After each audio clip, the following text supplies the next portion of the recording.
All right, now the video, as you can tell, I think should draw your attention as you guys went and see this thumbnail.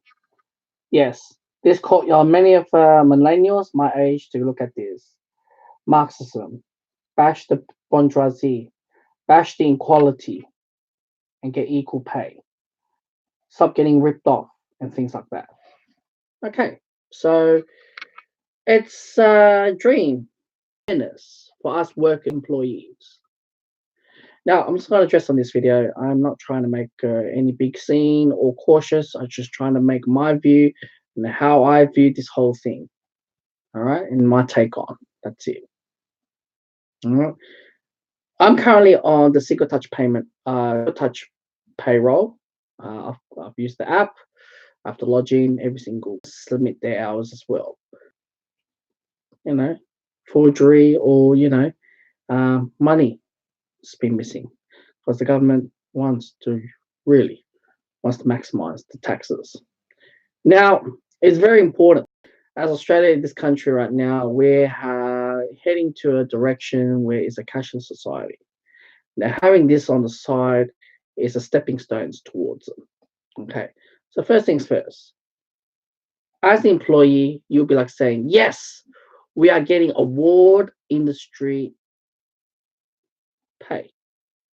We're no longer going to get $15 or $18 an hour.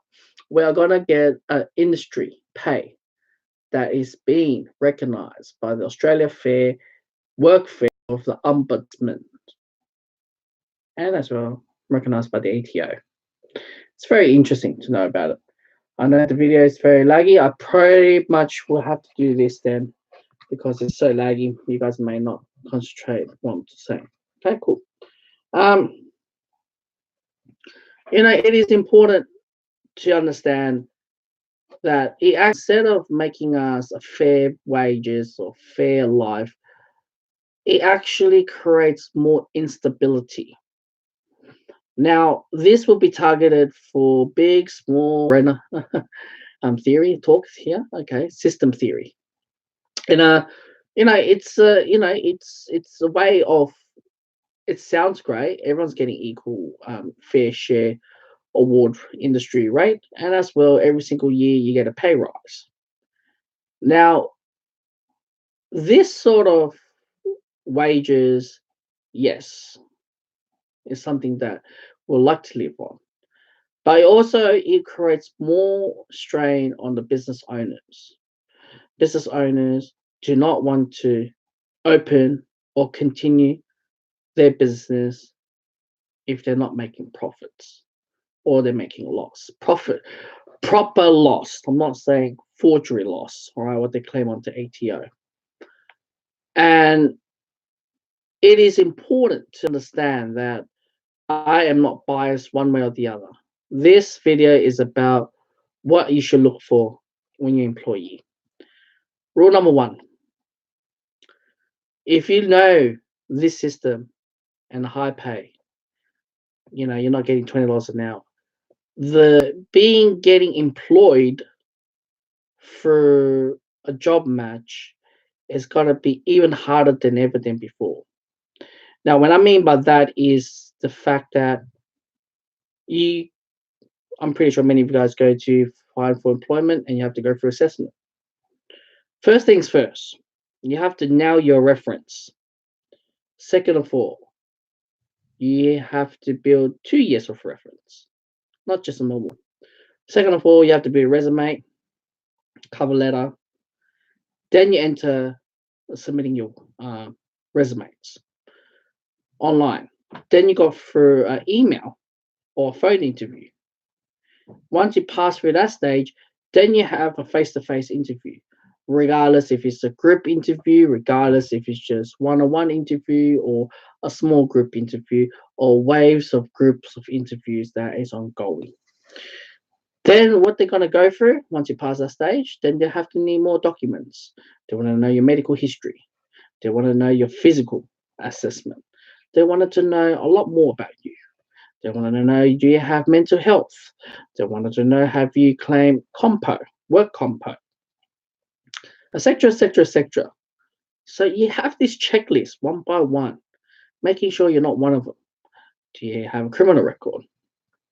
Have apparently, if you have a history of having intervention order due to domestic violence, that is part of a criminal record. Did you know that? No, I didn't. I don't think so. You guys knew about that. Um, so you have a lot more assessment to go through because they wanted to abolish this cash in hand job or legitimate tax and things like that. And be honest, fair. But it's gonna create a lot more instability. There's gonna be a lot more casual contracts and part-time roles instead of traditional full-time. When this has introduced, many of the businesses will hire, you know, less hours from you. But when they sign you on a contract, for example, for my job, they sign you 12 hours per fortnight.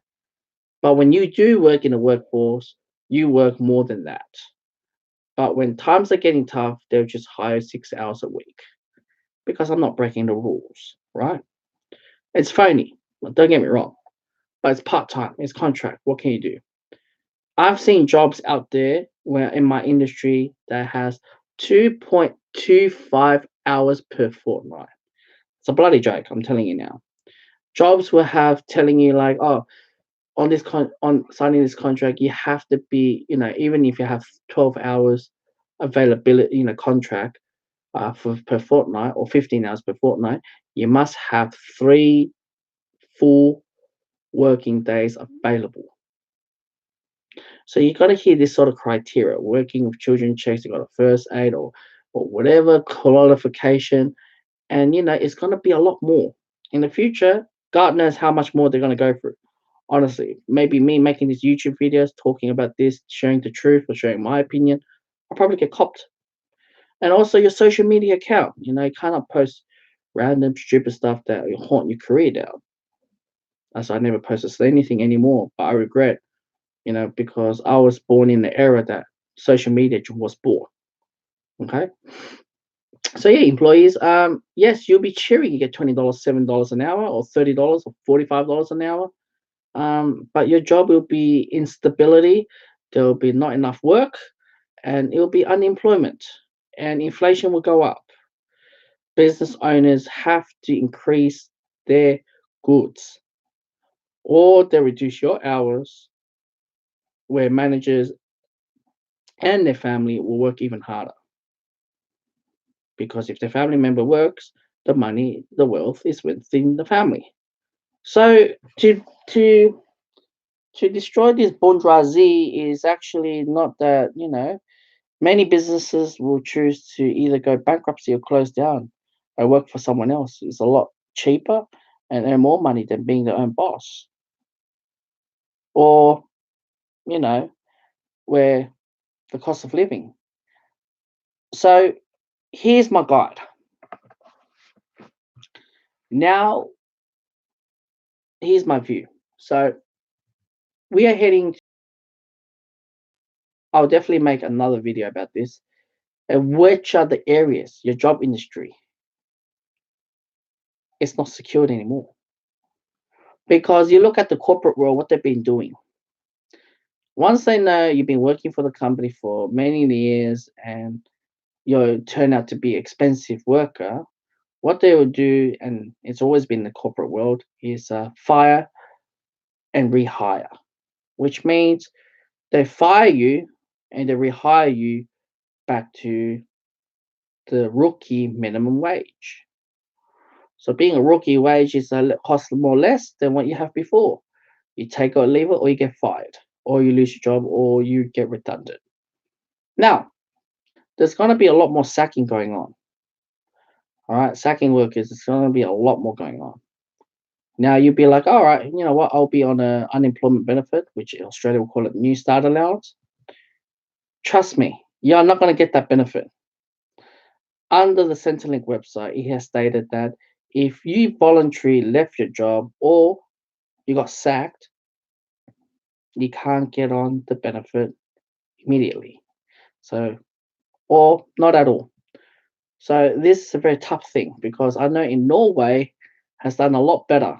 The Scandinavian countries did a lot better with the social security in this regards. But it's a struggle. It's gonna be a bashing. There's gonna be a lot more shrinkage of the jobs, where more of the employers will work a lot more. So yeah, that's the video as a guide for employee. Yes, it sounds great. Yes, you're getting double pay, but in reality, it makes more instability and more frustration ahead. And if you're the few of the lucky ones that last through, don't think your career is stable. It's just going to be shrinking more, which means nothing is safe.